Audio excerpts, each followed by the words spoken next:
wish to speak to any item on the agenda or during the public comment portion of the meeting, please fill out a speaker card. Each person addressing the board shall have 3 minutes to complete his or her comments on each agenda item for which he or she has filled out a card. The chair has the discretion to determine or alter the time limits on any agenda item. The Board of County Commissioners requests that speakers appearing under the public comment section of the agenda limit their comments or presentations to matters relating to county business that are within the board's control, authority, and jurisdiction. Good morning and welcome to the Board of County Commissioners meeting.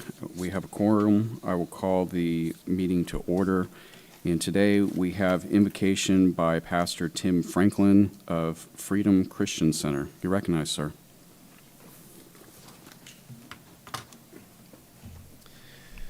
Father, we first of all pause to acknowledge your presence here in this place.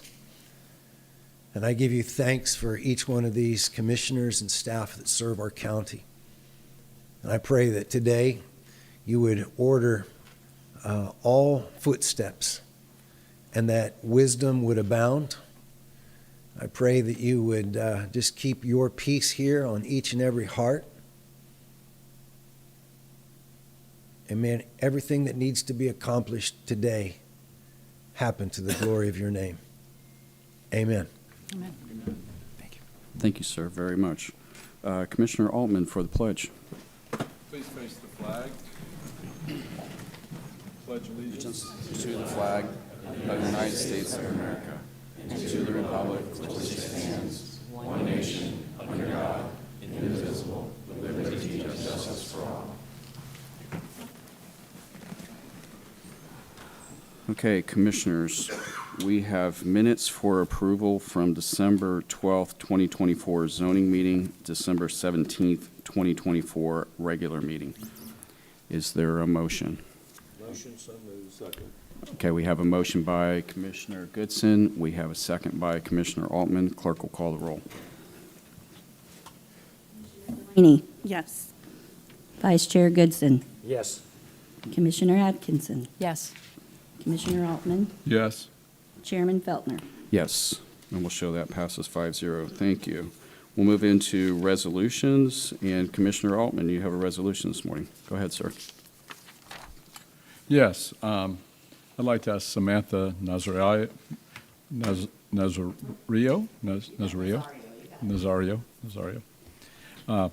Good to see you, Samantha. Whereas bleeding disorders that include hemophilia, von Willebrand disease, and rare bleeding disorders are characterized by blood not clotting normally due to the lack of clotting proteins, also known as clotting factors. And whereas in the United States, more than 20,000 individuals live with hemophilia and rare bleeding disorders, with 6,000 of them in the state of Florida alone. And 1% to 2% of the American populations have von Willebrand disease, and while treatment can help, the conditions are not yet curable. Whereas symptoms of a bleeding disorder include unexplained and excessive bleeding, large and deep bruising, nosebleeds, and bleeding into joints, muscles, and soft tissues, and if someone has a bleeding disorder, they may have extended bleeding with indices such as injury or trauma, administration, surgery, or dental procedures. And whereas the Bleeding Disorder Foundation of Florida, founded in 1996, supports the bleeding disorder community throughout the state, and its missions is to improve the quality of life for people with the condition and their families through education, information, and referral services, advocacy, support, and research, and it annually hosts events throughout Florida to bring awareness to the community and needed funding for research and support services. Now, therefore, be it resolved that the Board of County Commissioners of Brevard County, Florida, does hereby proclaim the month of March 2025 as Bleeding Disorders Awareness Month and encourage all citizens to increase their understanding and awareness of these serious bleeding disorders. And thanks to the health professionals, the Bleeding Disorders Foundation of Florida, and National Bleeding Disorders Foundation for their dedication and commitment to improve the treatment and ultimately finding a cure for this dreadful condition. Don't order it and adopt it in regular session this 25th day of February. And I so move the resolution, Mr. Chairman. Okay, we have a motion by Commissioner Altman. We have a second by Commissioner Atkinson. Clerk will call the roll. Commissioner Delaney. Yes. Vice Chair Goodson. Yes. Commissioner Atkinson. Yes. Commissioner Altman. Yes. Chairman Feltner. Yes. We'll show that passes 5-0. Congratulations. And ma'am, you want to speak first, and then Yes. Commissioner Altman will come down for a picture with you, okay? Thank you. I'd like to take this time to thank the Brevard County Commission. This was a pet project of me and Commissioner Smith, so this is amazing to see that here we are 7 years later, still helping spread awareness in Brevard County. My name is Samantha Nazario. I'm a Melbourne resident and the mother of a 25-year-old son with von Willebrand's disease. Tyler was diagnosed at 6 years old. And without our local chapter and our national chapter, I wouldn't be standing here. I would have never became an advocate. And I know many of you in the community, and Mr. Altman from Tallahassee, I'm an advocate on a national level. No one really realizes that bleeding disorders affect everyone's life. I'll give you an example. Back in the early 90s, at the height of the AIDS crisis, we helped pass a law called the Ricky Ray Law. So any blood product you receive, a blood donation, a plasma product, any kind of blood product, the hemophilia community fought for that for you after losing over 20,000 members of their community due to tainted blood. So if anyone has ever had a surgery and needed a blood product, we saved your life in 1998 by passing what's called the Ricky Ray Law. As a mom that lives in Brevard County proudly for 22 years, my son's medication costs an exorbitant amount of money. One dose is $16,000. It's literally this big and takes 13 donations of plasma for one dose of medication. There are no generics in our situation. He has been protected under the ACA, thank goodness, because at the age of 8 years old, he had almost capped out at his $1 million lifetime, which was what we used to have prior to the ACA. I implore everyone to educate yourselves about the true meaning of the ACA, what it does for everyone. If you have a child with diabetes, asthma, COVID, it protects all of us. It ensures that we're not just worth $1 million, we're worth a lot more in a lifetime. I am also very grateful to live in a community that recognizes that awareness is important. And this community has been so supportive. My son Tyler created a t-shirt called Team Tyler. We're both wearing it right now. And Tyler has raised over $100,000 in the last decade for bleeding disorder awareness. So anything is possible and any dream is possible. I'm grateful that we live in a county where everyone is always so quick to pitch in and help.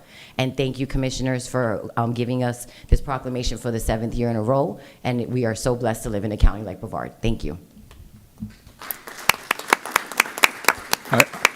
I just want to say a few words and thank Samantha for bringing awareness. You know, I don't know if they still teach that, but way back when I was in elementary school, we learned a lot about the European history and royalty, and it was pretty famous that many of the royal families in the crown in Europe, British, Russia, Spain, Prussia, had bleeding disorders. Go back to the Tsars of Russia. Wow. It's a blue blood disease. And Queen Victoria lost 3 children to hemophilia before the age of 3. Interesting. I hope they're still teaching that in school. It's just an interesting fact. They're not. You're young enough to know. Maybe we need to talk to our legislators and get our school think I board to did. get that I back. But I 'Cause will say, so that you guys can toot your horn, Brevard County is the only school district in the country that recognizes Bleeding Disorder Awareness Month. Interesting. Good for our schools. And this would be a good time to teach it. I'll come down. All right, and yes, get sir.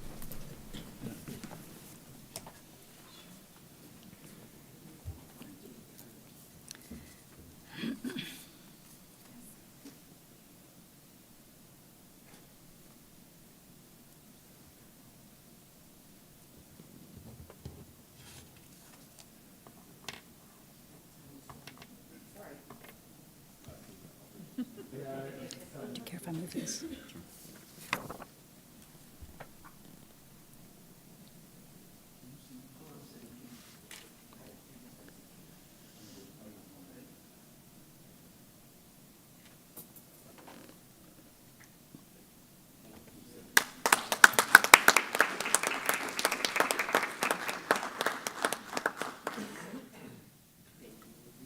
Thank you.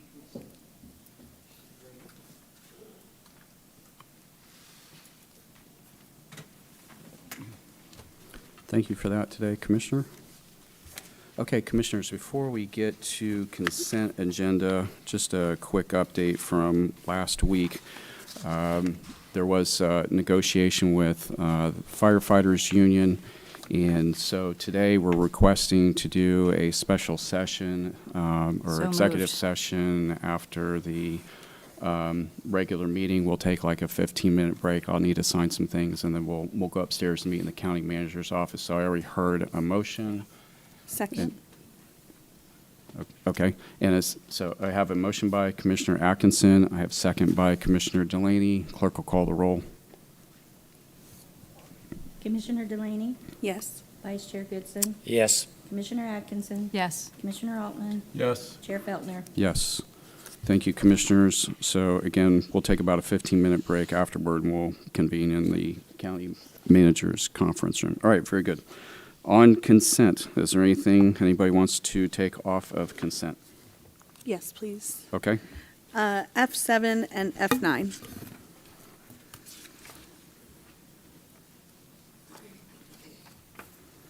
Okay.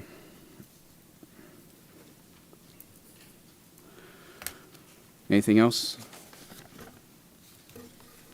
All right, excluding F7 and F9, is there a motion for the rest of the consent agenda? Move to approve.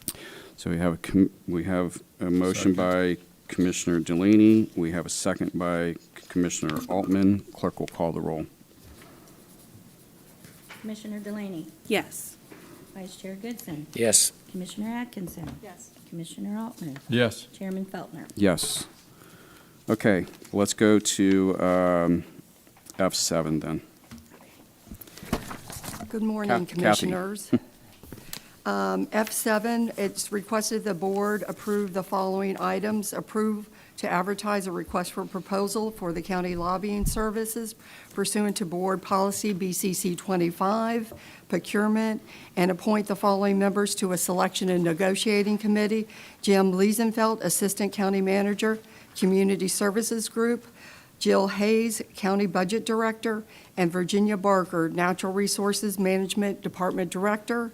Approval for the Selection and Negotiating Committee to negotiate the terms of the professional service contract and bring it back to the board for consideration. All right, Commissioners, questions for Kathy? Questions? There's no questions? Okay, sir. I would assume we need to do this quickly because the legislature will be going into session. They've already started committee meetings. There's been a deadline for appropriations. Are we up against the time, or are we? We currently have a contract with Book Yes. for these services. Yes. And this cannot be effective until when? I believe it's the summer. So this wouldn't It's not going to, wouldn't affect what we have now? Right. yeah, not this This- legislative session. Okay, good. I saw that and I thought, We were under a one-year contract from last year. The board approved it to get us through this legislative session, so okay. we're just anticipating for the next year. I quite candidly, I remember this conversation myself when I was here, and give the board, the new board, the opportunity to be a part of this discussion. But also, I think we were expecting that Ron Book would retire at some point. You've known Ron a long time, I have too, so it's no harder than that. Okay. And I might add, he, having been there 21 years, he does a phenomenal job. His staff as well. They're one of the hardest working, maybe the hardest working group of lobbyists. You get your bang for your buck, so I'm glad we have them and look forward to the, We're fortunate to have him. yeah. Yeah, absolutely, I agree. Okay, I don't have any cards on that, so in discussion. So the only reason why I wanted to pull this was because when I was looking in the scope of work in the contract, I saw a lot of emphasis on economic development and the space industry. And while that's great, and we want to keep, keep that going, I would really love to see an emphasis on appropriations and our infrastructure going out for that, that help from the state for those things. So I just wanted to throw that out there. I appreciate what it may say in the contract, but in all candor, he represents us on whatever the board gives him direction to do each year. So just as a quick aside, over the last 5 years, what do you think? Just, I won't hold you to it. Estimate the kind of appropriations that we've received here in Brevard County. Well, he's involved in virtually all of it. As a matter of fact, what I would say is that, depending on what the board approves as part of the legislative package, that becomes his focus, and Absolutely. he helps us. And most of those items, if you look at it, they're all appropriation, virtually all of them. And so there's a lot that's on, and he, right now, up to now, what I can tell you is our experience has been, is his staff helps us focus on the items that the leadership has indicated are the parameters of what they're going to be looking for. So some items are deprioritized because we are told that, the leadership has said nothing of this sort is going to get passed this year.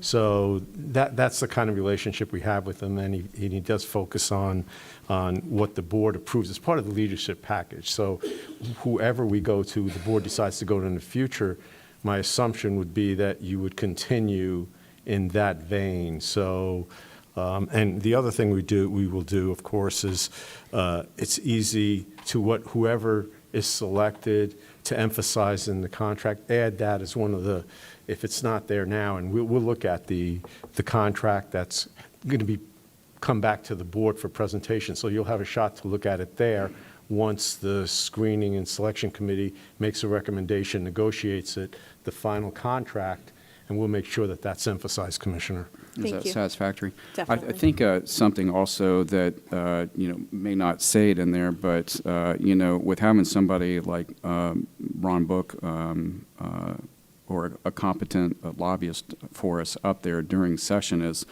there are things that come up in the middle of the night, and there are amendments that happen the next morning, and sitting up here with two members, you know how that goes, and we have somebody who's there ready to answer those things for us immediately. So is that all satisfactory today? Okay. I don't have any other cards. Is there any other discussion on this item? No. Is there a motion? Move to approve. Okay, so we have a motion by Commissioner Delaney. Is there a second? Second. We have a second by Commissioner Altman. Clerk will call the roll. Commissioner Delaney, Yes. Vice Chair Goodson, Yes. Commissioner Atkinson, Yes. Commissioner Altman. Yes. Chairman Feltner. Yes, we'll show that passes 5-0. Thank you very much. F9.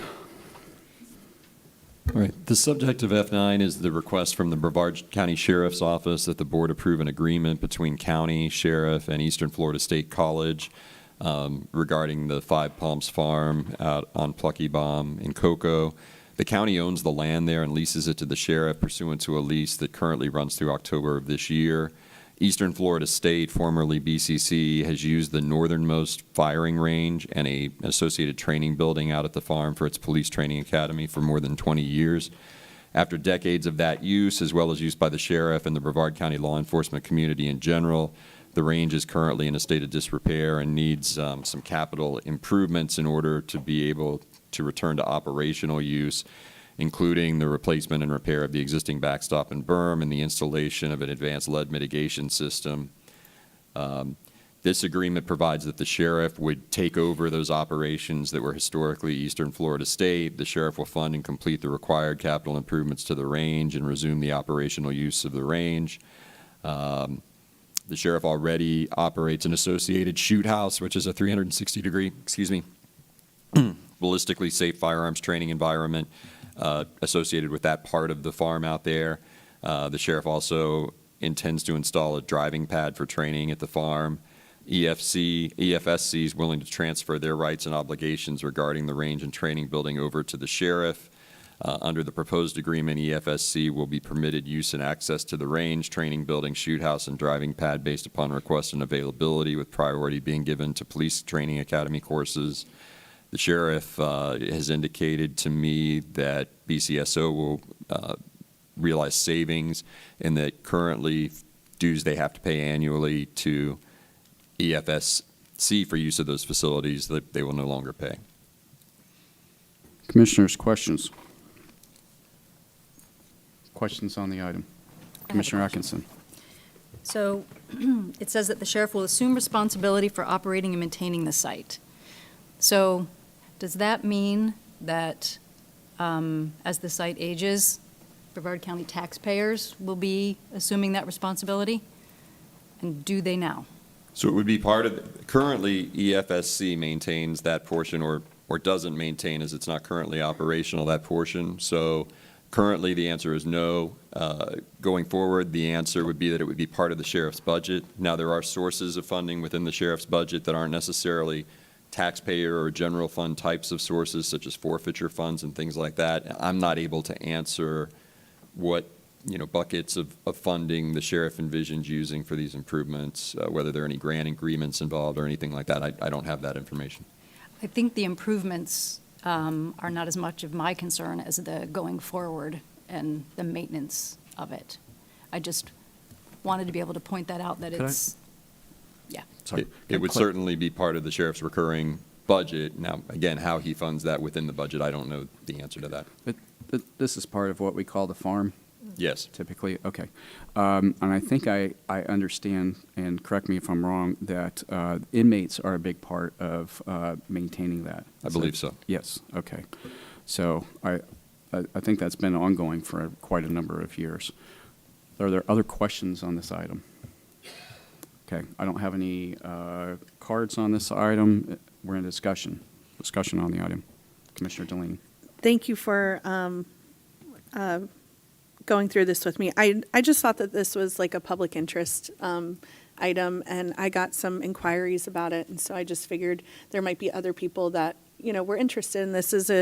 I felt a good opportunity to just give a shout out to the sheriff and the work that he does and the partnerships that he's maintained. And this sounds like it's going to be a good thing to help train our people and, good opportunities. So I just wanted to put that out there. So thank you. Okay. All right. I think that's the end of the discussion. Is there a motion on the item? Move to approve. So we have a motion by Commissioner Delaney. We have a second by Commissioner Atkinson. Clerk will call the roll. Commissioner Delaney. Yes. Vice Chair Goodson. Yes. Commissioner Atkinson. Yes. Commissioner Altman. Yes. Chairman Feltner. Yes, we'll show that passes 5-0. Thank you very much. All right, we'll move into public comment, and we have one card, Sandra Sullivan.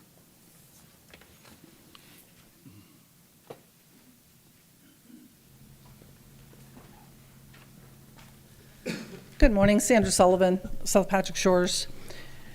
So what amazing time we have with DOGE at the federal level. The satisfaction of the people to start cutting wasteful spending. And now yesterday, with our governor, we have DOGE at the state level, and he's going to even look to local governments. And so I want to say we need a Department of Brevard Efficiency. We need a DOGE for Brevard County. We need a DOGE of common sense. We need to stop doing we the money taxation and not taxing them and giving special interests a break in order to limit the tax increases on we the people. So we had a budget workshop last week, and not a pretty picture. You're looking at $2.2 billion of costs for transportation, and we have a fiscal crisis, and every one of the proposed taxations were to increase the taxation on we the people. So what are we leaving behind?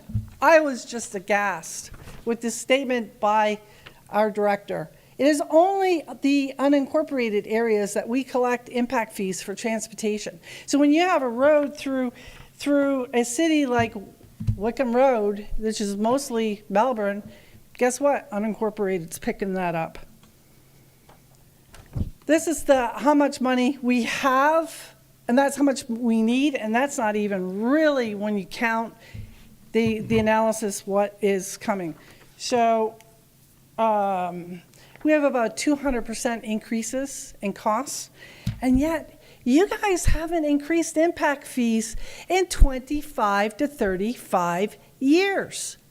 That's irresponsible. That's Doge. You want to stop the taxation on the people? You need to do the right thing. There needs to be fair taxation. That means special interests pay their fair share. That includes space. You're not taxing them, and by all the federal agreements I've looked at, including the one given to me by the property appraiser, it says that we have the right at the local level to collect taxes when you have federal lands leased to private entities. You're giving away the farm, and yet you want to just keep putting taxes on we the people. You want, you know, when we have inflation, our property taxes go up. When we have inflation, our sales tax goes up. We are being squeezed, and yet all you want to do is tax the people more and more.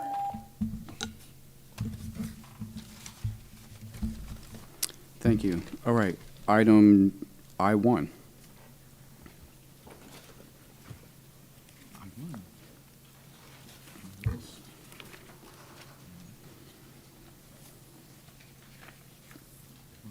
Good morning, Commissioners. I1 is a request for the Board of County Commissioners to approve the advertising, the request for proposal for fire rescue facilities and emergency medical services facilities impact fee update study, to appoint the following members to the Selection and Negotiating Committee: Jill Hayes, County Budget Director; Billy Prasad, Interim Director of Planning and Development Department; and Deputy Fire Chief Klein, Fire Department. Approval for the Selection and Negotiating Committee to negotiate terms of the professional service contract and bring it back to the board for your consideration. Commissioners, questions? We're on questions. Commissioner Delaney. I'm not sure if this is the time to bring this up. I have a question about if the board would consider reconsidering this and go for the comprehensive study. From what I've been looking at, the return on investment with this is not very large when it comes to just going for the fire EMS impact fee study. But when we look at the comprehensive, it's considerable. And I don't know if, Billy, would you mind chiming in on that? Sure, Commissioner. So if a 4-year look ahead for the fire and EMS, the study cost, we estimate at $190,000 with a return of $329,521 in new revenue.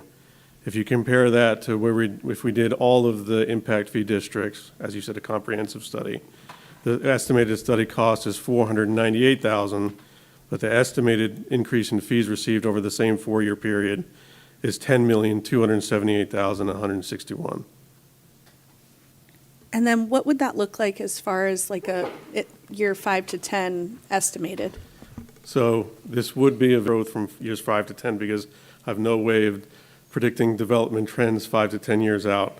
But so for the EMS over 10 years, new revenue over 10 years would be estimated at $863,000. For the comprehensive, at 50%, it's an increase in fees of about $70.5 million over 10 years. Frank? I just wanted to add one thing, that one option, if the board decides to consider this, is you could modify the existing RFP for the current study and then ask them as an option what it would be if you did a comprehensive one. So you would have the two fees to compare, one just for fire EMS, another for fire EMS and everything else. And then the board can make a decision at that point if the board so chooses. I had a question. Sir. I'm sorry, I missed the beginning, what the cost of the fire impact fee study and the return was.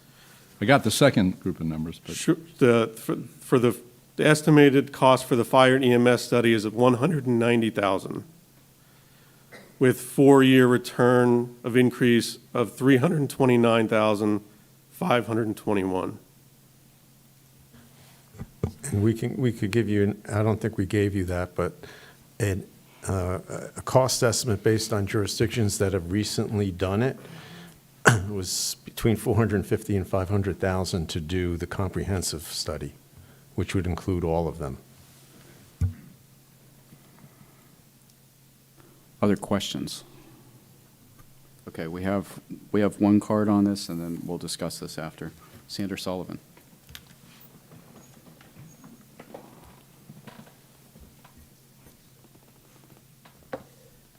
Sandra Sullivan.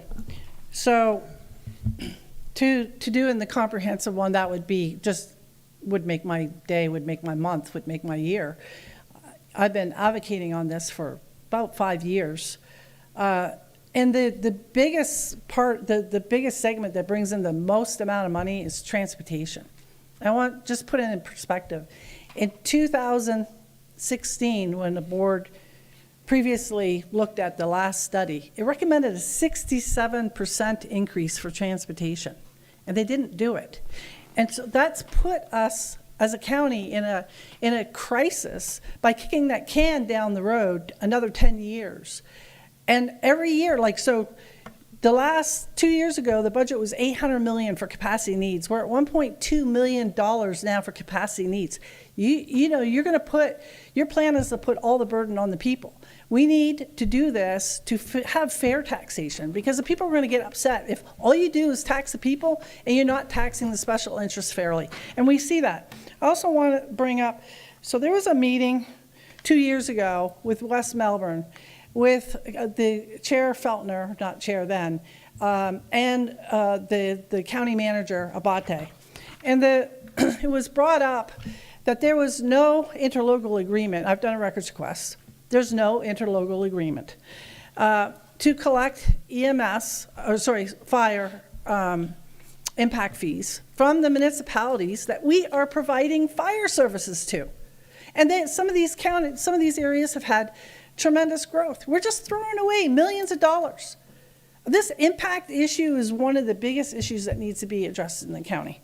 And so here's the records request that I had, confirming that fire impact fees have not been collected from the jurisdictions we are providing fire services to. This is the irresponsibility in this county. It's just overwhelming. And I'll put it this, I'll call it stupid, okay? And we need to fix stupid. We need to have a Doge in Brevard. We need to get to the bottom of what is going on in Brevard, because quite frankly, what I see is it's entirely about, let's not tax we the money, let's put the taxes on we the people. Thank you. Thank you. Commissioners in discussion. Commissioner Altman. I guess it's time for me to give my impact fee speech here. I know we're pushing it. I supported the fire impact fee because I felt we were facing an imminent crisis. We're losing our first responders, our EMS and firefighters, and I thought by focusing on only on that, it doesn't get brought up in the larger scale debate of impact fees. So I'll talk a little about the larger scale impact fees. I will vote against impact fee increases, and I don't particularly care for impact fees at all. And I think probably what has really helped me come to that position over time is having children, and then having children that become house buying age, and then having children that really want to raise my grandchildren, their kids in Brevard County, and working through the process of buying a home and how incredibly difficult it is to get a home with the price of housing and the interest rates. And then you throw in impact fees on top of that, it makes it impossible for many, many, many families. And ultimately, some of those kids and families move away from Brevard. And then, so that special interest you're talking about are children that are trying to get into a home. That special interest are families, that young couples that get married and want to raise a family. So if that's the special interest you're talking about, and that's the one I'm talking about, I support them. I think we need to make home buying affordable. I know in Tallahassee, probably the most common thing we hear about is the need for more affordable housing. So I really don't like the idea of the larger impact fee study. Now, the point about the cost return is excellent that staff has brought up, and maybe the cost return is not really the way to go. Let's talk about transportation and talk about what is more equitable for Brevard residents. 50, 60, maybe 70% of gas tax fees are paid for non-Brevard residents. We have this huge income provider called I-95. We have a 72-mile-long family. If we really want to raise money for transportation in a real effective way and look out after Brevard residents, maybe we should consider a tax revenue source that Brevardians pay a very small percentage of, the folks passing through. I would challenge anybody to the benefit to Brevard residents and how it could save them money and provide. So I'm just not there on transport. I respect your view and I understand it, but it's a burden on a lot of first-time home buyers and families. I think it's probably kind of expensive to administer. The money is more difficult to expend because of the restrictions on it. So I'm just not a fan. And that's an issue that I think I was on the commission in the 80s when we passed our very first impact fees. And those numbers were very small then, and the restrictions on how you spent it probably were even more so. But I think as those numbers have grown and the cost of buying homes has increased, it's too punitive for Americans wanting to achieve the American dream. That's my impact fee speech. Any other discussion? Commissioner Goodson. Yes. Can staff tell me when the last time impact fees were raised or whatever, what year? 2001. Okay. Of course, we hear people say 30 years ago. So 2001, they were raised? That's when the current impact fee schedule that we use was implemented for all but education. Yes. All right. Any other discussion on the item? Commissioner Delaney. I just wanted to give another opinion, and while I do respect where you're coming from, Commissioner Altman, I'm of the opinion that the market dictates the home prices, and I honestly feel like the real culprit for the unaffordable housing crisis has to do with homeowners insurance and interest rates. And so I was sitting in this room a few months ago when the Sherwood fight was going on, and I was in that back row sitting next to somebody that I found out was a developer, and he literally leans over to me and says, "You guys really need to update your impact fees." And that really shook me, that somebody who is a developer is actually sitting here telling me that we are so far behind that honestly, it's going to take the whole community. It's going to take every piece of every interest to get Brevard to where we need to be. It's going to take the public. It's going to take the developers. We have to fix this, and we're so far behind. Unless the state is willing to, send us a few $1 billion, that would be cool too. But I don't foresee that happening. We've already lost out on about 20 plus years of potential impact fees, and with the explosion of Vieira and the south end of the county, all these different areas, we've lost out on that money, and we can never get it back. And so I just really feel passionately that the market's going to dictate how much these homes are. If the homes are sitting, they're going to bring their prices down, even if their impact fees go up, because at the end of the day, they want to sell their houses. And so I just wanted to put another opinion out there, and hopefully we can come to a resolution. Okay, what's the pleasure of the board? Sir? Sir? I've got to mention a couple things. I think everybody hates taxes. And if you look at taxes, the worst taxes are the ones you can't avoid. the income tax, property tax, and impact fees. You can't avoid them if you want a home. And other consumption-based taxes, consumers can't avoid them. They can change, they can adjust, and they can alter, and don't have to pay those, and they can kind of move their family budget around them. And so I put this in the category that actually taxes really good behavior, and it's impossible to avoid. Any other discussion on the item?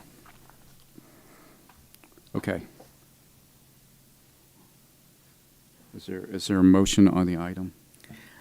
I'd like to, if somebody could help me out with this, but I'd like to amend the current motion to include the comprehensive, going out for the RFP for the comprehensive and for the fire EMS.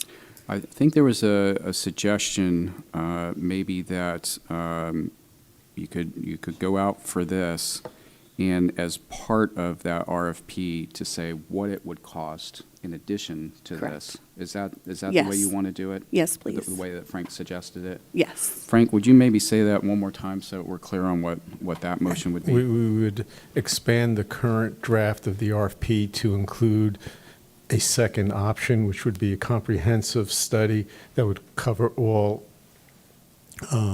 impact fees as part of the study. So moved. That I'll second. Okay, so we have a motion by Commissioner Delaney. We have a second by Commissioner Atkinson. Clerk will call the roll. Commissioner Delaney, Yes. Vice Chair Goodson, Yes. Commissioner Atkinson, Yes. Commissioner Altman, No. Chairman Feltner. Yes. Okay, Commissioners, thank you. We'll show that passes 4-1. Now, just so we're clear, that's just an option, so that's something that the board's going to have to decide again. All right, we'll go to J1. Ian, you're recognized, sir. Good morning, Commissioners. The item before you is a request to consider adoption of a resolution to dissolve the South Central Parks and Recreation Advisory Board and create two new advisory boards, a South Parks and Recreation Advisory Board and a Central Parks and Recreation Advisory Board. This is following a request or direction from the January 14th Commission meeting. For this action, attached to the agenda item is a resolution rescinding the two resolutions that created that combined board, as well as the creation of the two new boards. It allows for the membership. Both boards will be 7 members.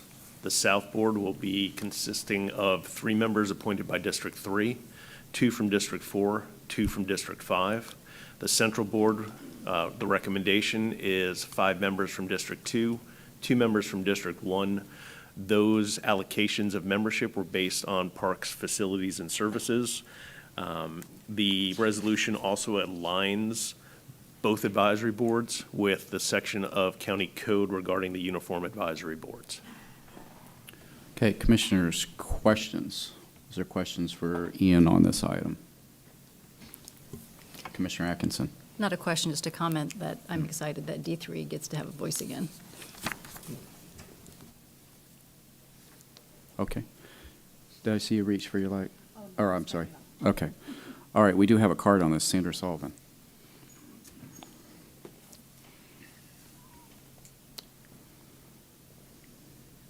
Good morning again, Sandra Sullivan. I just want to point out that we had a referendum in 2000 and a referendum in 2006 for 3 parks referendums. So they are all separate. So this should have never been combined in the first place. Legal should have caught that, in my opinion. And so I just want to say, kudos to District 2 for bringing this forward. This is awesome to have the separate boards. And I would also ask the commission to consider restoring and allowing our advisory boards to meet on a more frequent basis. Right now, they're quarterly. There's not a lot of work, especially for the budget workshop board, but also such boards as this. And also to consider a few other changes, such as alternate members so they can more easily reach quorum, and enforcing more readily the term limits on the board. So if you could please go and review the changes that were made.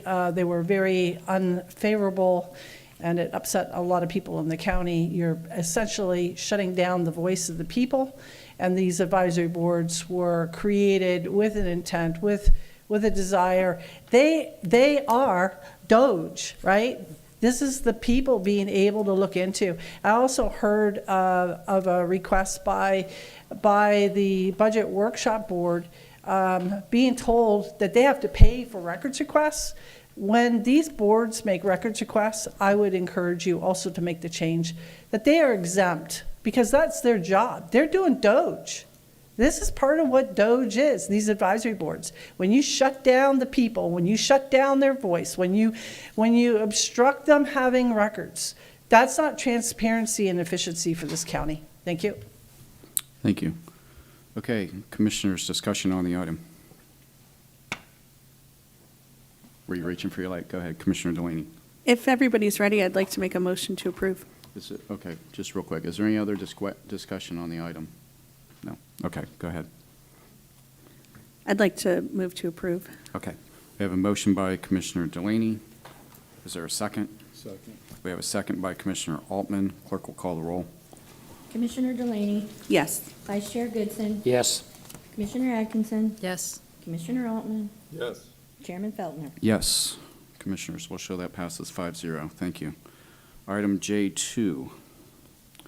And Terry, you recognize, sir.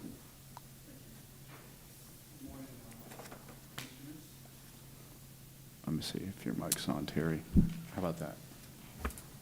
This morning's request is for the transit development plan for the fiscal years of 2025 to 2035.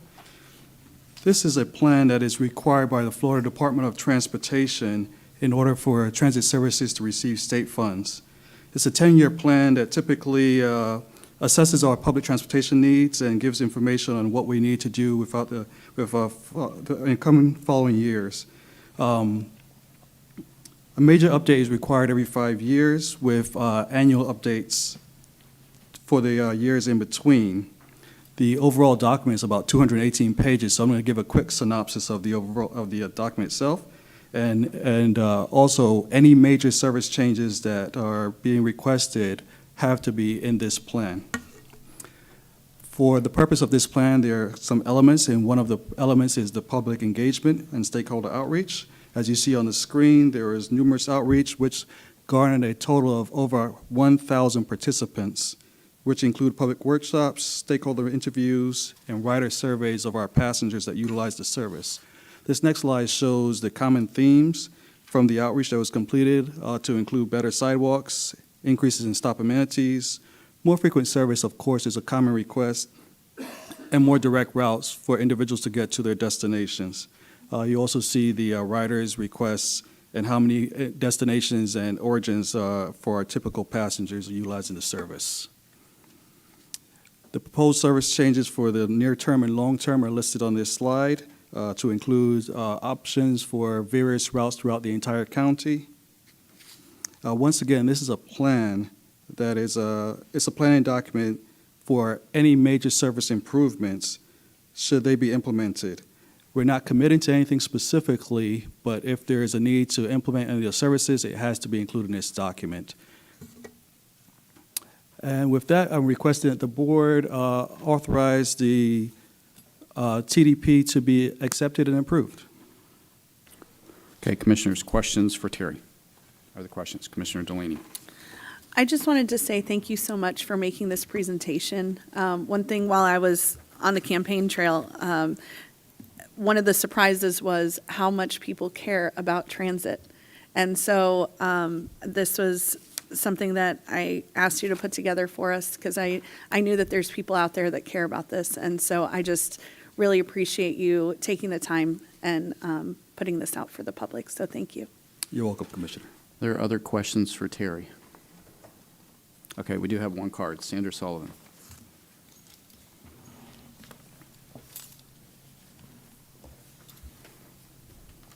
Sandra Sullivan. So isn't it great? 5 to 10 year plan, but we don't even have a 5-year plan for the county. But we have a department that has one. That's awesome. So maybe we could take a cue from that. So reading the plan, I have an objection for one of the things in here. And this is to plan to access a range of fleet electrification options, including hybrid, electric, and alternative fuel vehicles, to gradually transition to part of the fleet to cleaner technologies. And so, again, DOGE. We need to look, when we're making a massive change like that, we need to look at the cost-benefit analysis. We need to analyze what is the additional cost that that is going to cost for essentially a loss leader item. This is, in the county. In previous TPO meetings, this question was brought up, and the indication at that time, which wasn't long ago, maybe 8 months ago, oh no, we're not going to move to electric. These vehicles are much more expensive. They have much more maintenance. What do you see for waste management? They use natural gas. I mean, electrification just because, Green New Deal? No, let's sit down here and let's do a cost-benefit analysis before you make a massive change like that. It's going to make this department be much more expensive. And the other thing I'd like to see is a unification of fees for municipalities. You have some municipalities paying $85,000 for a bus shelter with a big belly, and then you have others like Satellite Beach getting it for free. So like we pick and choose based on who our friends are, who's going to get what. No, let's have unified. Let's make it fair across the county on what our policies are for what we charge for what as a department. Thank you very much. Thank you. Okay, Commissioners, discussion. Is there discussion on the item? Is there a motion on the item? So moved. We have a motion by Commissioner Altman. We have a second by Commissioner Atkinson. Clerk will call the roll. Commissioner Delaney, Yes. Vice Chair Goodson, Yes. Commissioner Atkinson, Yes. Commissioner Altman. Yes. Chairman Feltner. Yes, we'll show that passes 5-0. Thank you, Commissioners. We will go on to item J3, and this is Commissioner Atkinson's item. You're recognized. Thank you, sir. So it came to my attention that FDOT they're already pretty deep into the process of creating a pedestrian hybrid beacon down in the South Beaches. They did a study that determined it was necessary. It was done in 2021. After that study, the area was designated as the state area of critical concern. So the letter that I'm requesting you sign, basically the TPO board at the last meeting signed a very similar letter. We are simply requesting that FDOT reevaluate their current design for a proposal to something more in keeping with the area of critical concern, because one of the things that we're supposed to do down there is enhance the natural scenic resources to promote the aesthetic benefits of the natural environment. We're supposed to also ensure that development is compatible with the unique characteristics of the Brevard Barrier Island. And brought some pictures just to show everybody what this beacon's going to look like, if you wouldn't mind passing that down for me. I think there's more in the back if anybody out there wants to see it. So aesthetically, this doesn't enhance a lot. Along with the project, besides this beacon, is a few feet of sidewalk, some lighting enhancements, which they have said is going to be wildlife sensitive, and pedestrian crossing signs, the ones that say pedestrian crossing in the next 0.5 miles. So I'm just asking that the board ask FDOT to just reevaluate this development so that it's a little bit more in keeping with what's going on down there. We do have one card, but I have a question. Have you met with Kevin Marquez at FDOT?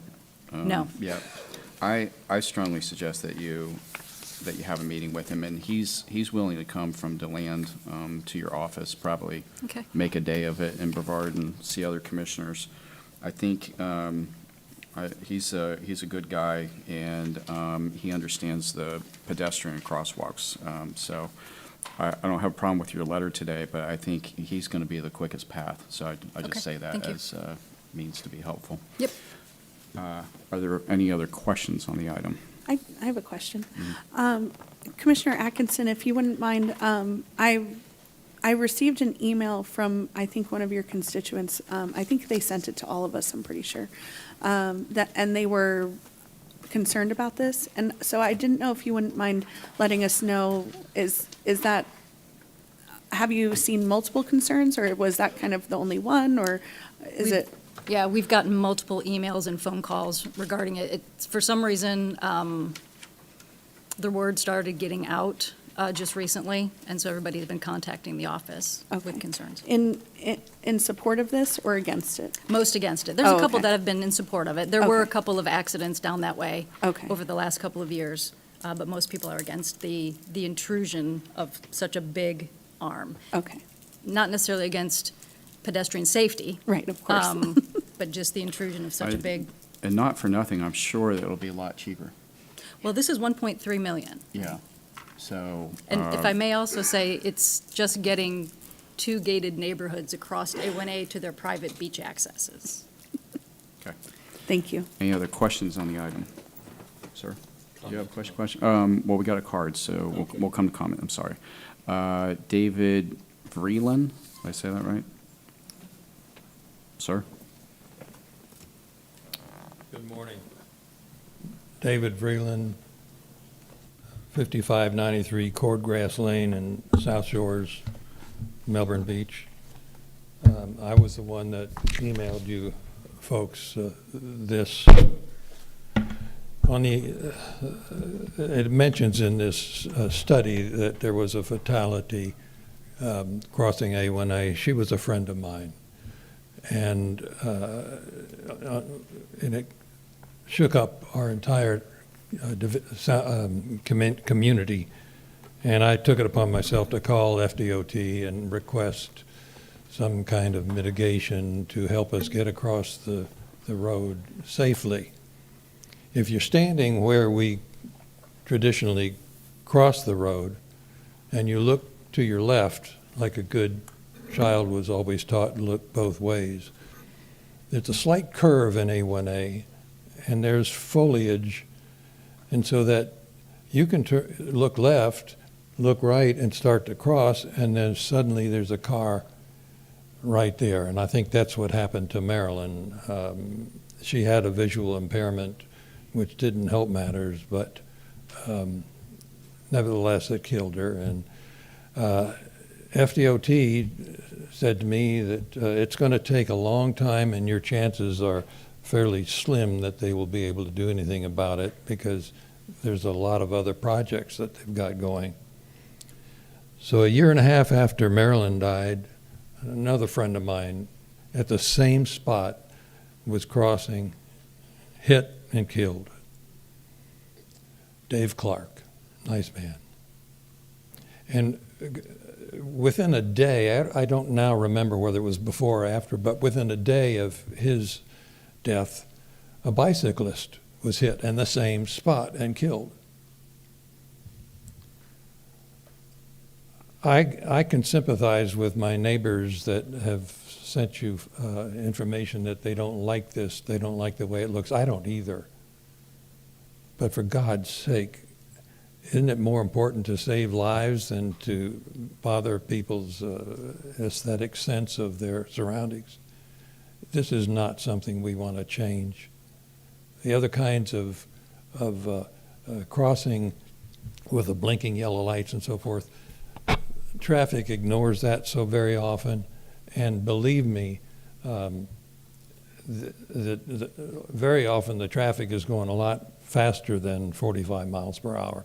It doesn't give you that much time to make a mistake. So I'll leave you with that and pray that you forget about sending a letter to FDOT. Thank you. Okay, Commissioner Altman, you had a comment, sir. Yes, thank you. This is a huge issue. I know in Salt Lake Beach, we had Sophia Nelson, 12 years old, tragically killed crossing A1A, and that was after the pedestrian crossover was installed.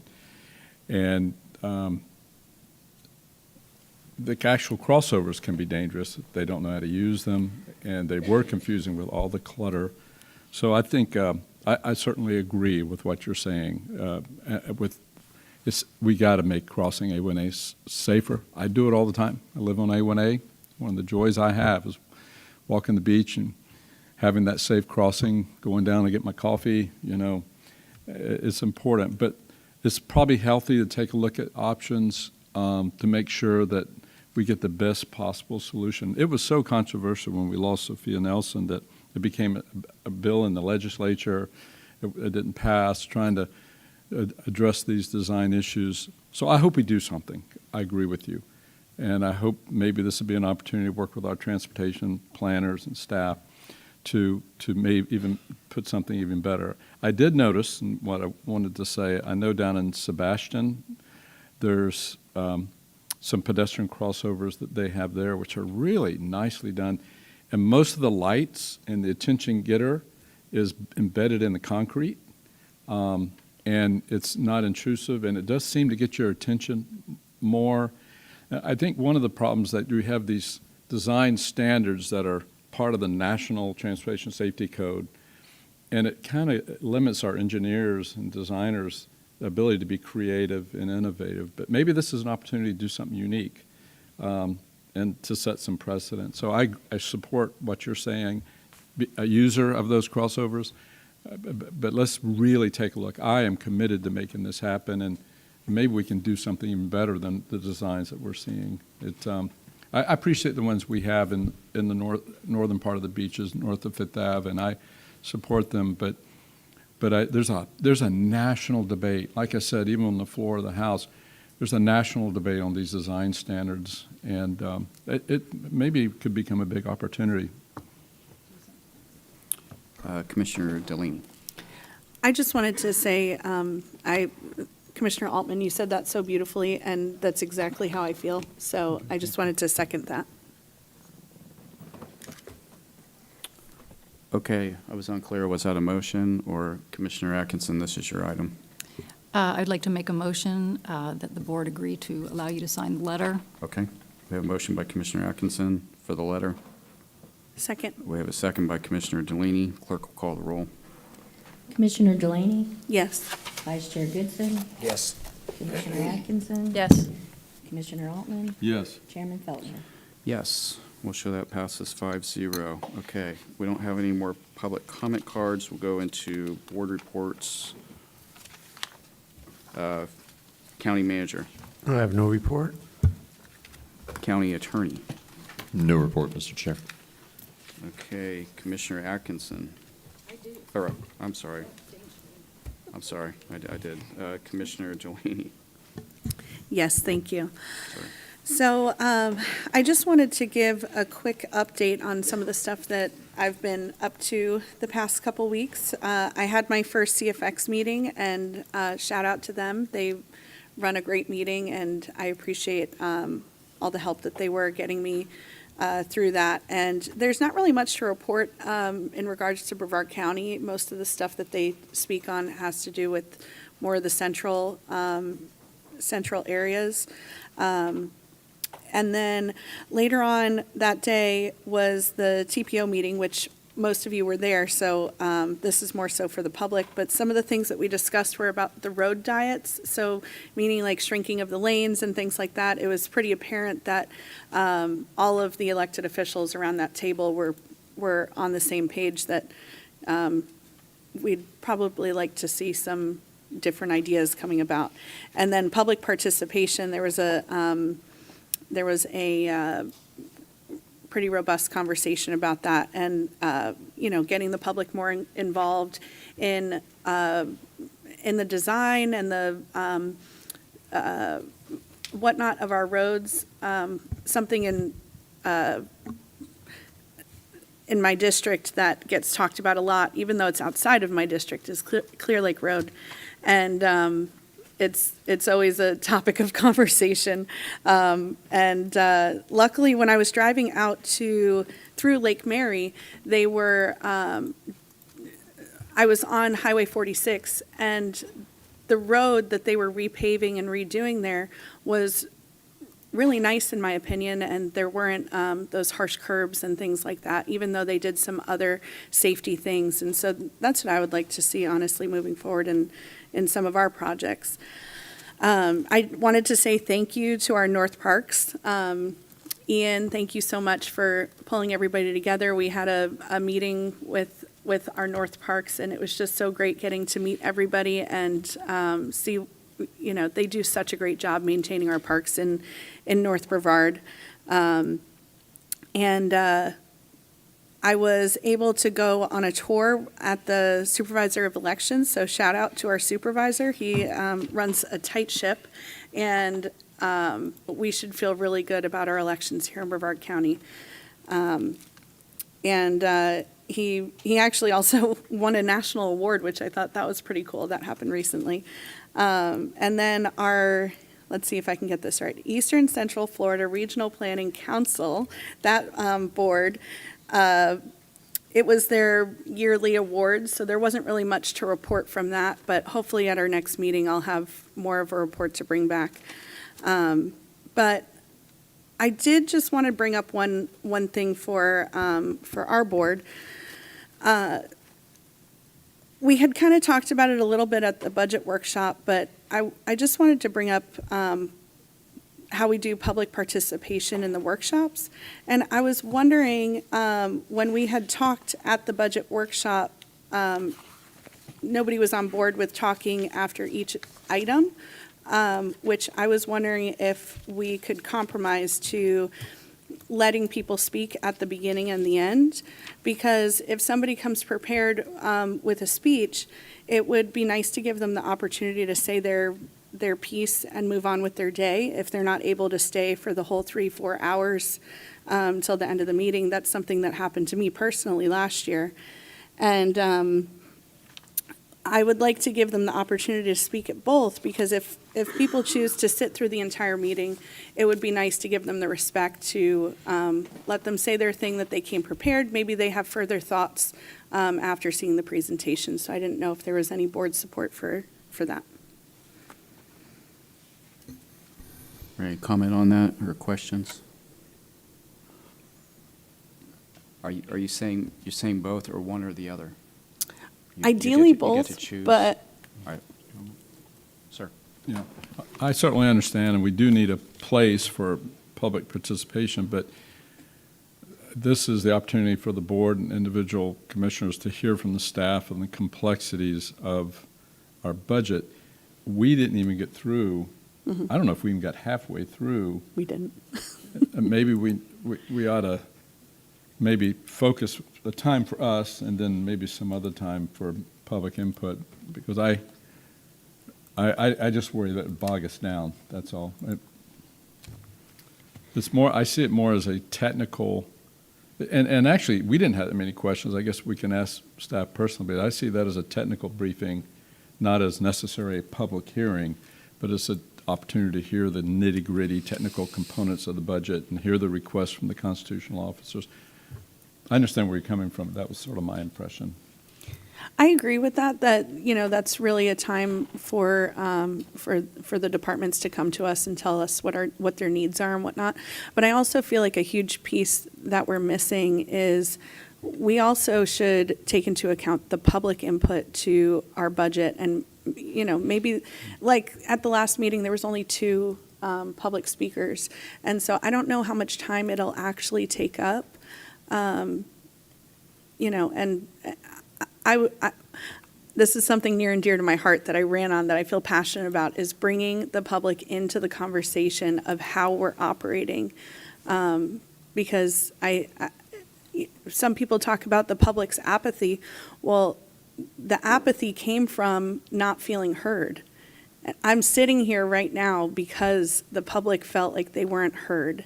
And my message, the things that I'm passionate about. That's why my district got behind me, because they finally saw somebody that they feel like would listen to them. And so I just feel like if I give up on this message now, I won't be staying true to my word. So That's understandable. thank you. I agree with that.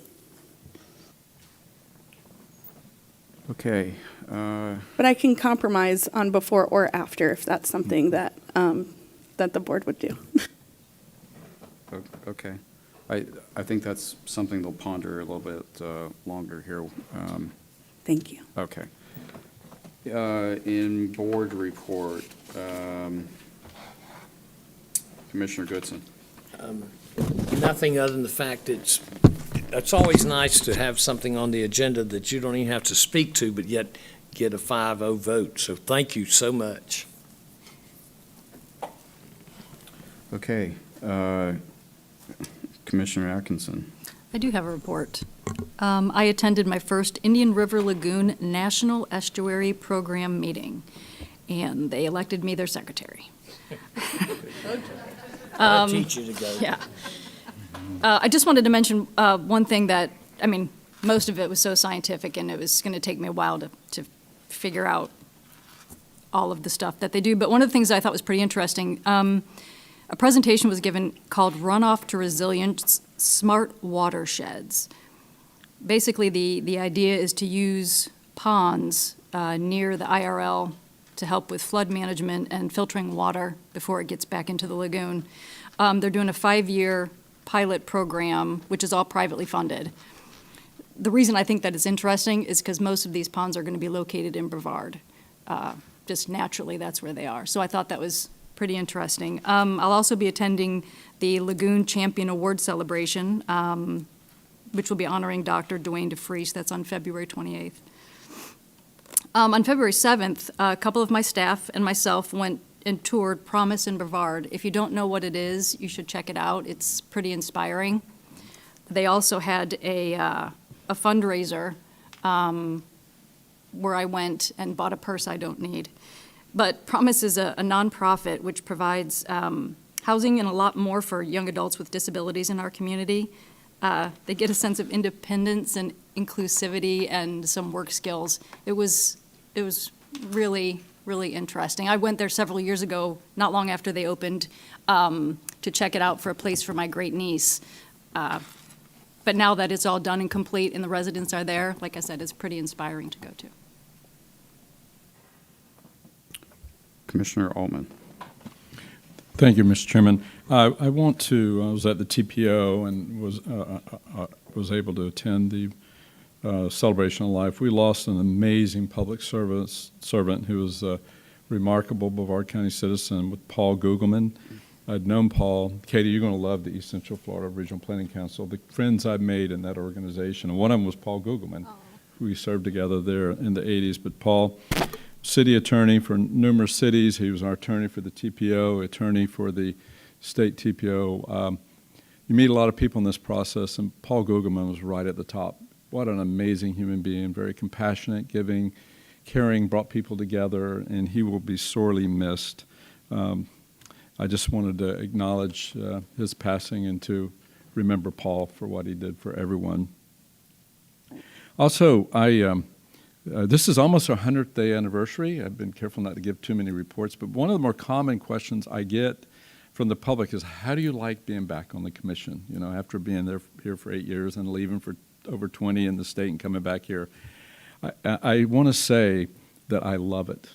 And I can tell this commission, I love our commission, I love our members. This is a remarkable board with remarkable people. Every one of you has something unique to offer, and so I'm enjoying it. And so my first 100 days have been very positive. I really am enjoying working with the staff. It's really heartening for me to know, having been here in the 80s, and my predecessor goes back to the 50s when I first ran, to see how far the county has come. This is a great county, and it's probably the only county, maybe the only local government, certainly of our size. You pick up a phone and you call your county government, somebody over there answers the phone it's remarkable. And of all the things we do, that's my favorite. And so I just want to give a call out for those who really are accessible to the public. We are very, very open and accessible to the public.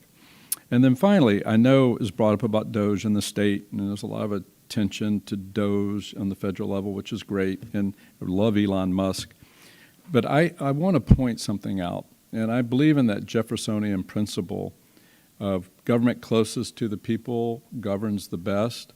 Our county government's incredibly efficient, and I've found this from a lot of experience that a lot of times people look at what's happening on the federal government, and then they try to apply that same paradigm to local government. And as a result, it creates a tremendous amount of harm to local government. It can actually impede the many good things, such as efficiency and providing services to the people, that that we have to be careful that we don't apply those same filters to our local government than we apply to a very large and ominous and distant federal government that does need to be trimmed down. I don't think it's any coincidence that a lot of those that are pushing DOGE are talking about the money that we save, let's put it down to local government, local and state government. As a matter of fact, President Trump wants to do away with the Department of Education, doesn't want to do away with education. He wants to take the money and give it right down to the states. And when you talk about giving it to the states, you're basically talking about giving it to school boards. Mm-hmm. So we're not a part of that problem. We need to continue to do what we do. Maybe work hard to sell the message and show and demonstrate to the public how we are providing incredible services and saving them money. So that's my first 100-day report, and I am really enjoying working with this board and the staff. It's a great honor to be here. We certainly appreciate positive comments. Oh, okay, I do. Okay. I have a couple of things. First of all, Ian's in the box, and we have the Veterans Reunion coming up in Wickham Park, and I think that's a very important community event. And he has something for Ian, sir. Thank you, Commissioner. After some research, we do have the ability, the request was to see if we could figure out a way to help veterans from out of county who don't have access, excuse me, to the resident fees for camping, to see if we can't provide a discount. After research, we found that in the ordinance, in our Code of Ordinances in Chapter 78 under Parks and Recreation fees, there is language that allows the camping fees to be waived from time to time by the department director. So after discussion and after conversations with the commissioner, we are looking at putting in place for this event a 25% discount for camping fees for our veterans for that traveling wall event. I appreciate that, sir, very much. And I think that's a great community event. Just real quick, we had kind of gone through the exercise of trying to appropriate some monies that were left in the TDC for some of the smaller events that kind of fell through the new sort of category, if you will, of what qualifies and what doesn't. And me and Commissioner Altman, we each came up with two. So I'm gonna amend my prior request. I'd like to have another crack at this because I think these are, again, good community events. He put Field Manor, right, and also Green Gables. Yes.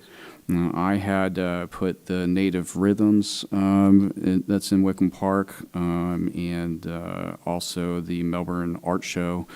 Both free events, open to everybody. They don't exclude anybody. I think that's great. Anyways, I'd like the rest of you, maybe by next commission meeting, to come up with two, not to exceed $20,000. Okay, and we have another crack at this. That's your opportunity. And if you don't, then we'll move on without you. Is that fair? Everybody? Okay. Thank you. All right, I think we're done, and it's 10:19. Let's do 20. Can we just meet at 10:45 in the county manager's conference room? Is that good for everybody? All right, we'll see you up there. Thank you. The opinions expressed by any member of the public during any period of public comment do not necessarily reflect the views or opinions of the Board of County Commissioners of Brevard County, Florida, Space Coast Government Television, or the program sponsor, and are solely those of the presenter. The Board of County Commissioners of Brevard County, Florida, Space Coast Government Television, and the program sponsor hereby expressly disclaim any and all responsibility or liability for any defamatory or slanderous statements expressed by any member of the public during any such period.